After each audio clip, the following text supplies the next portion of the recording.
So thanks everybody for joining us. My name's Carl. I am the voice of Olark, your webinar host for today. Thanks very much for signing up and joining. We are trying to put together some webinars, some Q&A style webinars that are going to address the holiday rush, what certain retailers are seeing, what analysts are finding to be trends, and what people are doing to deal with that rush as it comes along. We know we have a lot of retail and e-commerce users on the Olark platform, and we want to try to give you some knowledge going into this holiday shopping season of what to expect and how to get through it, how to adequately handle it. And so today I'm joined by Carol Krakowski of StellaService. And StellaService is located just down the road from my co-working space in Lower Manhattan.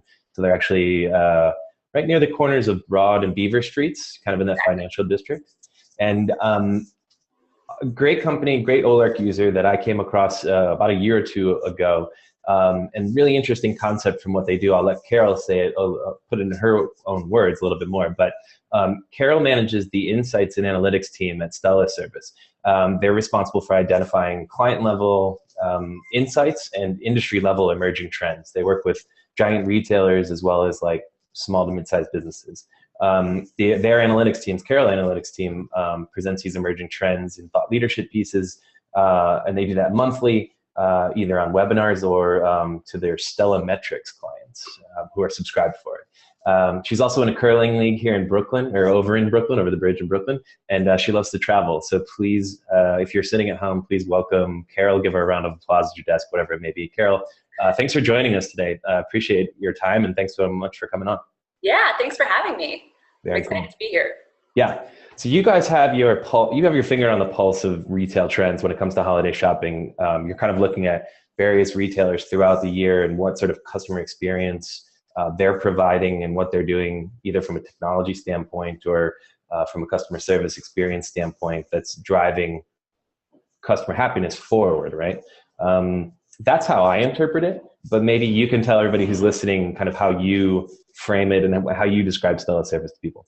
Yeah, so StellaService, what we say that our mission is we seek to find value in every service interaction. And we offer a couple of different products. There is Stella Connect, which is a post-service interaction survey that sends out kind of like an Uber rating, 1 to 5 stars, you rate your service rep. And then on the other side of the house, there's StellaMetrics, which is the product that I work on, which has both an in-store component, which is a little bit more traditional mystery shopping, as well as an e-com component, which is kind of our historical bread and butter at StellaService, where we are testing the end-to-end e-commerce customer experience. So we're looking at the customer care channel, so call, email, and chat. We're looking at the fulfillment standpoint. When you buy products, how long does it take to get to your house? Like, what's the return experience like? Pretty much any customer touch point that you would have with an online retailer is something that we're measuring. So Carol, you talked a little bit about the end-to-end customer experience there, and I'm sure through all the many facets that make up the end-to-end portion of it, there's probably a ton of data, insights, analytics that you're gathering. Can you tell us a little bit about what data you're looking at on a regular basis? Yeah, we're looking at, like I said, the whole customer experience. So our methodology is basically we are calling, emailing, and chatting with retailers, online retailers, every single day. And then we're also ordering products from them, and we're capturing every touch point along the way. So we're looking at your speed to live agent, whether it's on the phone, if you are on the phone, we're measuring do they have an IVR, which is that automated system where you choose one for store or choose 2 for your order, or whatever that is. We measure also not just the speed of things, but the quality of things. So was there issue resolution on that first interaction? Did that agent try to go above and beyond? We have a methodology around what we consider highlights, which are not only did you resolve the customer's issue, but did you probe to understand their underlying needs? Did you provide additional education outside of what that customer asked? Or did you provide multiple solutions or multiple ways for the customer to get at what they're wanting? And those are all kind of customer care focused metrics. And then we also have a whole host of fulfillment metrics that we're looking at, which is how long did it take for you to place an order? How long did it take for that order to get fulfilled before it actually left the warehouse and got to your house? What is the delivery time? What kind of return options were there? Is it a prepaid label? Is it already in the box? Do you have to go online to get it? Do you have to call them to get it? As well as packaging, we're looking at what that out-of-box experience looks like. We're looking at the total time to get that refund processed. Pretty much everything that you could think of from a customer service standpoint in terms of what makes something a little bit better or a little bit worse relative to another retailer is something that we're measuring. Got it. And what's the scale you measure these experiences on? Is it a numeric scale, or is it a grade, or how do you measure? It's actually metric by metric, so it depends. We're measuring, your first call resolution. We're measuring, and that'll be a percentage point, or we're measuring in days for service. We don't really have a customer service kind of rolled up number or score that we're giving anyone, because different retailers care about different aspects of interactions or various pain points throughout the process. So we're not trying to kind of roll that into an overall statement on a particular retailer. We do have an elite award that looks at all of those various channels together: phone, email, chat, shipping, and returns. And that's kind of an overall score, but we don't break that down by the numbers. We just kind of say, benchmarking versus the other retailers that we cover, these 5 or 10 companies were really elite in being able to do everything together. But it's not something that we break down into a score. Got it. Is the evaluation that you do on these companies, is it accessible by a consumer? Like, could I go online and find a StellaService evaluation somewhere, or to determine whether I should buy from this person? Yeah, so we actually are part of Google star ratings. So when you search for a retailer online, you'll see kind of the Google star of whatever the item is that you're whatever that retailer is, and that's a 1 to 5 scale. Of course, Google is a little bit of a black box, but they do use our data in powering some of those ratings, and the metrics that they're looking at with those is primarily the speed metrics for the customer care channels, the shipping and delivery and refund speeds, as well as package damage, and then issue resolution on phone, email, and chat. Got it. Okay. Now, so of these evaluation areas, is there one area that fascinates you more than another area, or that you find to be that's just changing so dramatically that it's really interesting to focus on? Yeah, so one trend that we're seeing that it's a combination of areas that we cover, but we're seeing less and less companies use email as a service component. 3 years ago, Apple was the only company that didn't offer email as a service channel of the big retailers that we cover. And we have seen that number, just grow and grow over the last probably year and a half. So we're seeing Apple can kind of get away with whatever they want, but we're seeing that trend even with major retailers. Like most recently, Walmart and Target both discontinued using email.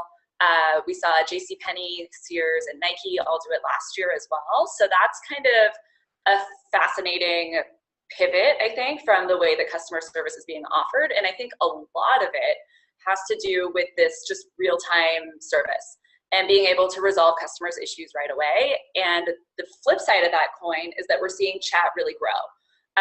So companies, it used to be only 60% of the index offered chat 3 years ago. The index is what we consider to be the top 30 e-commerce retailers, either the best in service or the biggest in e-com generally. It used to be only 60% of companies that offered it, and now we're up to 90%. And it's basically the opposite for email, where it used to be almost 100%, and now that's down to 80%. So that's a really interesting shift. And I think it is not only part of the shift to real time is really important, but you just provide a better experience with a live interaction, whether the phone tends to be most of the volume for customer care interactions generally for most retailers that we work with. But we're starting to see them just pull those resources away from email and put them towards chat, which is another live interaction. People seem to be happier on chat than they are, especially with email, where you can have a conversation with someone, you can represent your brand a little bit better. It's just easier to get that issue resolved. And also when you think about e-commerce purchasing, it's a very emotional decision. If you send in a question on something via email and you don't get a response back right away, by the time you actually do get that response, even best-in-class email speeds is like an hour. And that's really hard to do. That's the really best companies that are responding within an hour. And even if, by the time an hour has passed, you might have lost that impulse to purchase. So we're seeing a lot more companies just focus primarily on phone, chat. We're starting to see text filter in. So those are more of the live channels that we see people directing their resources to. Great, yeah. Real quick, and then John will answer your question. If you are just joining us, so people who may have joined while we were already underway, there'll be a recorded version of this. You'll get it afterwards, so don't worry if you missed the beginning of this. Also, in your Zoom dashboard, look for the chat button, and you can ask Carol questions as we go along. It should expand a conversation tab on the right-hand side, and you can join in the conversation. So along the lines of immediate interaction channels, John asks, what about companies using Facebook Messenger, or maybe even just their Facebook page for support? Are you tracking their Messenger option, and B, are you tracking like social media support metrics at all? Yeah, we've looked at it. We don't necessarily track it on an ongoing basis the way we do the other more traditional channels, but what we've seen right now is pretty much everyone has a Facebook page, with I think the exception of Apple. Everyone has a Twitter page. The best companies break out on the Twitter side of things a customer support channel account versus their like main retailer account, which is geared more towards branding type initiatives. On Facebook, yes, people are using it for support, certainly. I would, from an experience standpoint as the customer, when messaging is enabled, it tends to be a better experience. It's the same thing as chat, pretty much, in terms of a live interaction. It's a live messaging system. And when you look at Facebook support pages, or just general Facebook retailer pages, you get those customer complaints, but they're kind of filed off to the side. Aside from where the main posts are, it's just a little bit more difficult to manage and to track from the retailer standpoint, and just not as interactive or appealing for, you're always going to have people that are going to use social media for complaining. But in terms of actually getting questions answered, I think that the messenger aspect of it is far more popular. Not everyone, I think about half of our companies had it enabled. So it's definitely not super widespread. There's a lot of hesitancy around getting into social among the bigger retailers who don't know how to play it.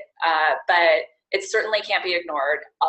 The whole world, especially the younger generation, although now Facebook is becoming even more of the older generation, are into Facebook. So you need to have it, I would say, but it's not, the messaging aspect of it is a far better experience for people than trying to just deal with posts. Absolutely. Yeah, speaking from experience, I know trying to manage customer support questions on our Facebook page is tricky. A lot of times they come in after hours, and their Pages app on your phone doesn't quite give you the notifications that a new message has popped up, and so it's an asynchronous channel for sure. It's a little trickier, but Messenger poses a much, I think, has the higher upshot. So. Well, let's talk about this season, this year. So one thing that we're seeing is chat has long been favored by some companies for its ability to, or maybe not favored for it, but something that we used to see a lot with retailers was that they only used chat when they had capacity for it. So it might not always be available, like they would only attribute resources to it when they were a little bit slower on the phones or something like that. We're seeing that happen less and less often. 3 years ago, so we measure this thing called availability. So not only do you offer chat support, but when you do offer chat support, are we actually able to reach you? Is it turned on? And sometimes you can't tell if it's turned on, if it's a proactive pop-up window or something like that. but we spent some time, looking around the site, waiting on certain pages to kind of enable that pop-up window to take effect. We've seen that go up a lot. So 3 years ago, that was like 63% of interactions across the index were available. And that number has gone up to, it's in the low 80s now. So that's definitely, and even just last year, it was closer to 70%. So that's something that we're just seeing. And it kind of goes back to the same thing, the same point that I was making before, in that ability to be available is more and more important. And companies are, I think we're seeing those companies that are choosing to turn off email are diverting those resources to chat to make that a more robust offering. Interesting. Are you able to, I guess, are you ever able to talk to these retailers and kind of get their reasoning behind it? Is it just always, I don't know, sales driven, conversion driven, or do you ever, do you get a sense of what's driving that change? Yeah, I'd say anecdotally conversion is definitely part of it. And also I think from a shifting of resources standpoint, it's about providing the best possible experience for what the customer wants. And customers like chat. It's easy to use and they can do two things at once. And it's just a better experience. You don't have to wait on the phone with that hold music blaring in your ear. All of those kinds of things are really favorable from a service standpoint for chat as a channel. And anecdotally, what we've heard from companies who have taken that initiative to turn off email, they're not seeing their volume go up in other channels. So I think the company that we spoke with cited like a 1% increase in volume on phone or chat versus an entire channel worth of emails not being answered. So that's something like to us, that says that email was something where they were getting responses, and then as things took longer and longer to respond to, then you're responding to them twice. That person is following up on the phone or they're following up via email, especially when you get that email response back that says, we'll get back to you in 24 hours. That's in today's consumer world, it's just not acceptable. I totally agree. So we're seeing that, and chat, at least you've got actively engaged customers. They're already on your website. They're kind of primed to buy. Like, those are the people you want to be servicing. So I think that that's driving a lot of it. Yeah. What about, what are these retailers then doing to prepare for chat or whatever channels they're using? What are they doing to prepare for that holiday rush that inevitably happens? Yeah, great question. We're seeing, staffing up for the holidays is always really important. Most of the big retailers should have had their last class of agents that are coming on, classes of seasonal agents coming on probably the first week of November or so. So they should be pretty close to fully ramped if they aren't already. I'm envisioning like a Star Wars type thing, with agents coming out of their class, like ready to greet the shopping masses. I don't know. Totally. And a difficult thing for retailers to handle over the holidays is making sure that your seasonal agents are just as trained as maybe your more seasoned ones. Something that can be helpful is something like a question queue, a lot of either on the phone, either through an IVR or what is your question in chat, or just a category of questions in chat, can help you then direct so that customers who have more in-depth questions are going to more seasoned agents, whereas your newer seasonal agents might be handling just like, where is my order, or something a little bit more standard or easier to resolve. So that's something that we tend to see. But really it all comes back to training and making sure that those agents are ready. When it comes to speed, the best-in-class retailers don't slow down at the holidays. I know the volume is not increasing at those companies.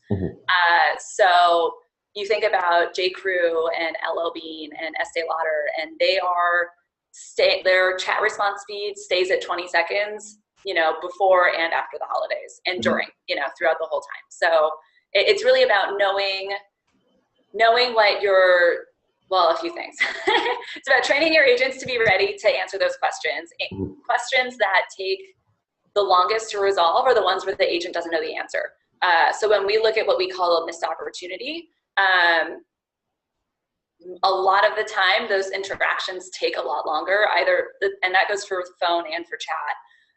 where, you know, you have the agent putting you on hold while they go to look something up, or they're transferring you to another agent who might know the answer when they find out they don't. So having that knowledge available to your agents and having really confident agents in place can really help with that volume, because you're not dragging out your interactions. And then in addition to the missed opportunities taking longer, just being able to communicate and to coordinate across departments. So if you know that you're putting out a big sale, you're probably going to have a lot more volume on that day. And so make sure that all of your various departments are communicating with each other so that you can deal with staffing in an appropriate way. And staffing is the hardest thing to get right at the holidays.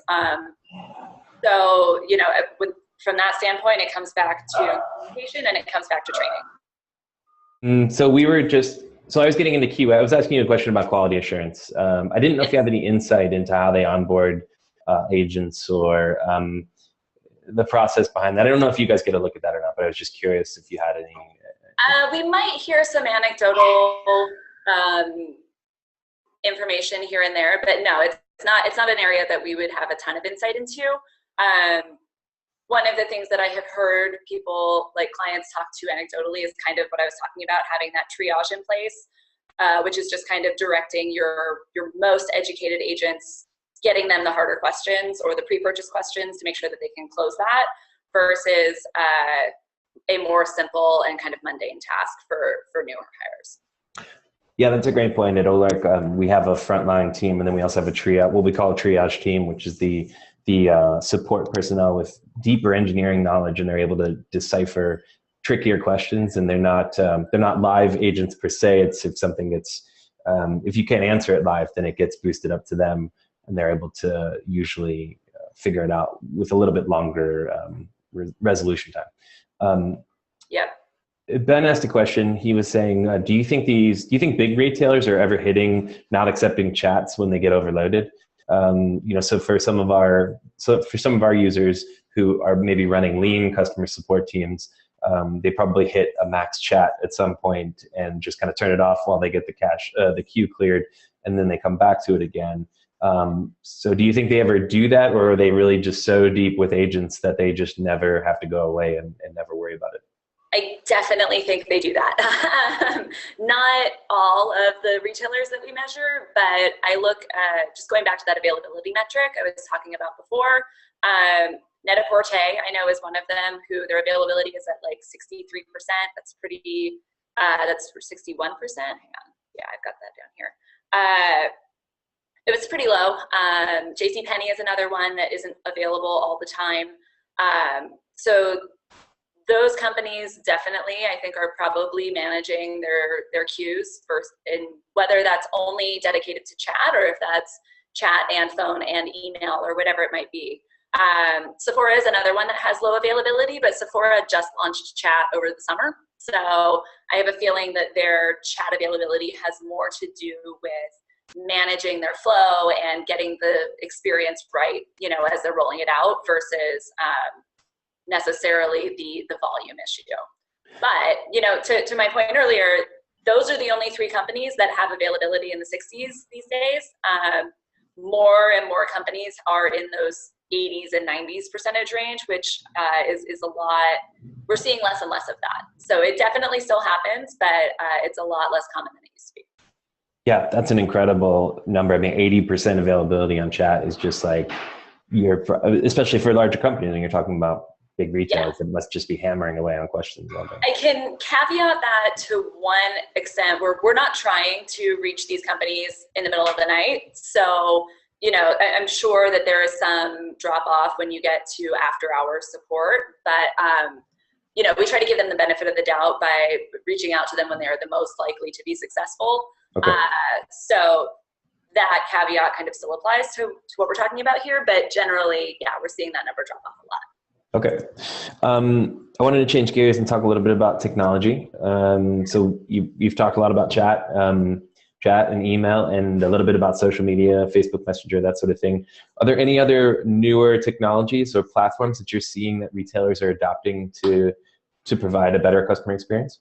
Yeah, so text is kind of the new frontier when it comes to support. We looked at the top 100 retailers per internet retailer. and only 4 or 5 of those 100 offered text as a support channel. But it's something we're starting to see. It's something that we're starting to hear about, but maybe hasn't been implemented yet from a service, from like a new channel standpoint. And when you think about it, it makes sense in that, you know, the younger generation particularly isn't great at picking up the phone. They don't even call their friends. They're probably not calling a retailer to ask a question, but they're very comfortable via text. So that plays well into chat as well, and that they're very text savvy or, you know, typing savvy. But text is kind of the new frontier from a new support channel. I would say in terms of technology on specific to chat, we're seeing some really, the new wave tends to be around making sure that you can complete that sale when it comes to chat technology. So we're, you know, customer data sensitivity is really difficult and a high priority for pretty much everyone. But we're starting to see customers play, if they don't offer it yet, we're starting to see them play with whether it's co-browsing or some data security, you know, technology that they can implement so that they can take orders via chat versus just being able to help without actually integrating into order technology and handling, like, all around kind of data sensitivity, I would say. We do measure, did an agent offer to complete the transaction? And that number is, on chat, has historically been like in the single digits, 1-2%. In heading into the holidays for 2016, that's up to 10%. So we're seeing companies really start to kind of key into that, viewing chat and phone, particularly like the customer service channel, all of their customer service channels as a way to service their customer and sell to their customer versus just kind of being a more traditional cost center. And when you say operator completes a transaction, that means they actually place the order for them? They will either place the order for you on email. Kind of the way that that would work would be they could send you a link to a pre-populated cart with everything ready to go. So all you have to do is put in your credit card information and hit buy. Over the phone, traditionally, yeah, they're typing in the information for you. Yeah. Got it.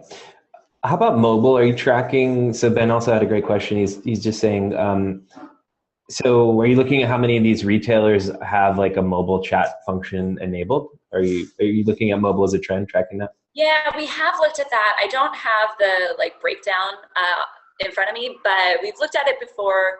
Mobile optimization is 100% necessary. Pretty much no one only operates on a desktop anymore. So having kind of a seamless experience between what you're offering on mobile versus what you're offering online is definitely something that can be a game changer in terms of how your service experience goes. I don't have a good breakdown for you in terms of like X% offer it versus don't, but we are seeing companies try to optimize for that. So, okay, so then Ben's also asking, and Carol, maybe, what do you think? How important is it to offer mobile chat support nowadays? I mean, in this world we live in, a support world, how important is mobile? Yeah, mobile chat is basically the same as texting, right? Like it's the ability to have a live conversation with someone on your phone versus on your desktop. I think it's very important.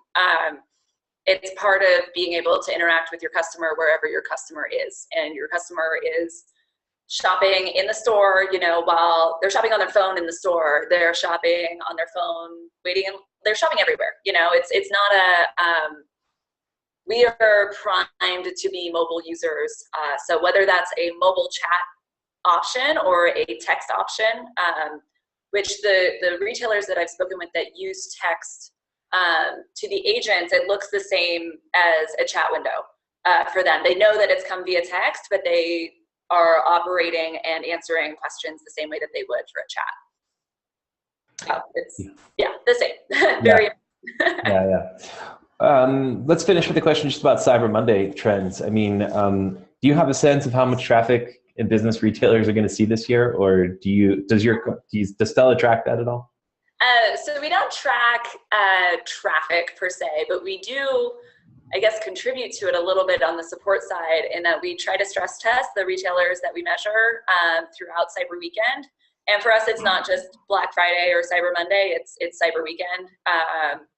And we'll put in, 5 additional calls, 5 additional chats to kind of just get at what that speed is looking like and seeing who's slowing down and who's not. Last year, the retailers were far more prepared for Cyber Weekend than they were for December of the holiday season. So we didn't see things slow down on phone or chat nearly as much as we were expecting to, and we have in, say, 2014. But, it remains to be seen what's going to happen in 2016. Expectations for this holiday are, hopefully they learned from what was successful last year and they are prepared for it again. And it goes back to being communicative with your marketing team about what are the types of questions you can expect based on what the current sales are, or any various kind of promotional activity that might be upcoming for Cyber Weekend into Cyber Week, for certain retailers as well. So yeah, I think we'll see a surge, but it's the preparation looked good last year, so we'll see if it was as well this year. Cool. So anything else we should finish with? Any other data that we didn't cover that you were hoping to share with us? I think that kind of does it for most of my questions here.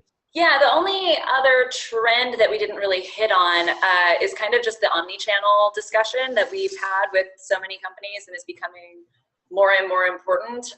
And that goes a little bit to the technology that we were talking about, but and having transparent inventory systems and making sure that your agents are able to see whether or not an item is in stock at a given store before someone heads out to go pick it up or whatever it might be. That's kind of the other big, from the customer care side, chat is kind of a hot topic in terms of how to manage it and how to handle that channel. But when you talk broadly about retailer themes that we're seeing just across the board, omni-channel is top of mind for sure for any retailer that has a physical store. And for the ones that don't, you think about ModCloth and Amazon starting to open up stores, or Bonobos or Warby Parker, who are opening those physical locations. So that's kind of the other wave of the future. And I think a lot of the major retailers are kind of scrambling to catch up in that they were built in this very traditional retail model.